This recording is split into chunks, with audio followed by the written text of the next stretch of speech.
Emergency care bye doctor Shaon থেকে আপনাদেরকে স্বাগতম। আমি আজকে একটু কথা বলবো যে আমরা অনেক সময় পেরিফেরি বা উপজেলা লেভেলে বা এমন একটা জায়গায় আমরা কর্মরত থাকি যেখানে ভালো কোনো মডার্ন তেমন কোনো ফ্যাসিলিটিস নেই। তো এরকম একটা সেন্টারে, সাব সেন্টারে যদি কোনো রুগী আসবে, আমি ব্লাড প্রেশার মেপে দেখলাম রুগীর প্রেশার হাইপোটেনশন মানে রুগীর প্রেশার 80/50 এরকমভাবে একটা পেশেন্ট আসলো। তাহলে আমাকে প্রাথমিক আমার মাথার ভিতরে কি রাখতে হবে যে এরকম একটা হাইপোটেনশন, এই হাইপোটেনশন বিভিন্ন কারণে হতে পারে। হাইপোটেনশনের কারণে একটা হাইপোভলিমিয়া একটা হতে পারে। যেমন আমি রুগীকে হিস্ট্রি নিব, রুগীকে যদি হিস্ট্রি নেওয়ার পরে রুগীর যদি জানতে পারি রুগীর বমি করেছে কিনা, রুগীর ডায়রিয়া হয়েছে কিনা, রুগী কম পানি খেয়েছে কিনা, অথবা এখন তো তীব্র গরমে অতিরিক্ত শরীর থেকে ঘাম দিয়ে পানি ঝরেছে কিনা, এইগুলো হিস্ট্রি নিব।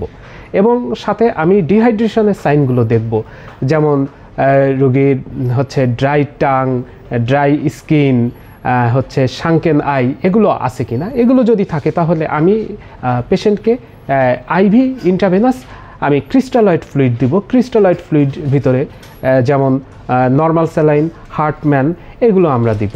এগুলো দেওয়ার পরে দেখা গেল যে হাইপোভলিমিয়ার জন্য যদি হাইপোটেনশন হয় তাহলে এটা পেশেন্টের বিপিটা কারেকশন হয়ে আসবে। আচ্ছা, এর পরবর্তীতে আমাদের মাথায় যেটা রাখতে হবে, পেশেন্টকে আমরা জিজ্ঞেস করব যে আপনার বুকে চাপ বা ব্যথা ছিল কিনা, অনুভব ছিল কিনা। পেশেন্ট তখন বলবে যে না, আমার বুকে ব্যথা, একটা চাপ ভাব ছিল, একটা ব্যথা ছিল, এই ব্যথা আমার বাঁ হাতের দিকে গেছে, এই ব্যথা আমার গলার দিকে গেছে, এই ব্যথা আমার পিঠের দিকে গেছে এবং প্রচণ্ড রকমভাবে শরীর থেকে ঘাম ঝরেছে। তখন আমার মাথার ভিতরে রাখতে হবে যে এটা হার্ট অ্যাটাক কিনা। হ্যাঁ, এটা হার্ট অ্যাটাক হওয়ার সম্ভাবনাই সব থেকে বেশি। তাহলে আমাকে কি করতে হবে? আমাকে প্রথমে পেশেন্টকে একটা ইসিজি করতে হবে। ইসিজি করে আমি যদি দেখি যে এখানে এসটি এলিভেশন যদি থাকে অথবা ইসিজিতে যদি কোনো পরিবর্তন থাকে, তাহলে আমরা কি করব? অতি দ্রুত এই রুগীটাকে আমরা টারশিয়ারি লেভেলে আমরা রেফার করব, যেখানে একটা হার্ট অ্যাটাকের চিকিৎসা হয়। তো এই রুগীটাকে পাঠানোর জন্য আমরা এভাবে পাঠিয়ে দিব না। এই রুগীটাকে পাঠানোর আগে আমাকে লোডিং ডোজ দিয়ে দিতে হবে। লোডিং ডোজ কিভাবে দিব? লোডিং ডোজ আমরা ক্লোপিডেগ্রোল 300 মিলিগ্রাম, আমাদের এখানে 75 মিলিগ্রাম করে পাওয়া যায়, তার মানে 4টে ট্যাবলেট আমি দিয়ে দিব। ইকোস্পিরিন 300 মিলিগ্রাম, এটাও 75 মিলিগ্রাম করে পাওয়া যায়, 4টে ট্যাবলেট দিয়ে দিব।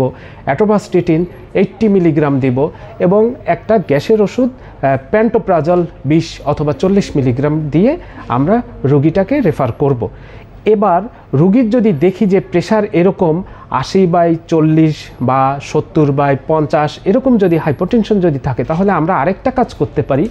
আমরা হাফ লিটার নর্মাল স্যালাইনের ভিতরে আমরা নর অ্যাড্রেনালিন দিয়ে দিতে পারি। নর অ্যাড্রেনালিন কীভাবে দিব?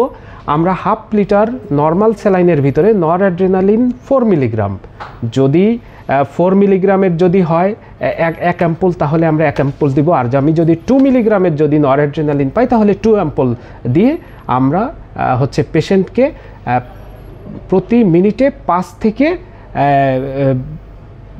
28 থেকে 30 ড্রপ করে আমরা পেশেন্টকে দিয়ে পেশেন্টকে অতি দ্রুত আমরা টারশিয়ারি লেভেলে রেফার করব। এবং তার আগে আমরা বিশেষ আরেকটা কাজ করে নিতে হবে, পেশেন্ট পার্টিকে আমরা ভালোভাবে কাউন্সিলিং করে নিব যে এই রুগীটার কিন্তু হার্ট অ্যাটাক। পেশেন্ট পার্টিকে ভালোভাবে এই হার্ট অ্যাটাক সম্পর্কে কাউন্সিলিং করে বুঝিয়ে আমাদেরকে রুগীটাকে রেফার করতে হবে। আমার সাথে থাকার জন্য আপনাদেরকে ধন্যবাদ।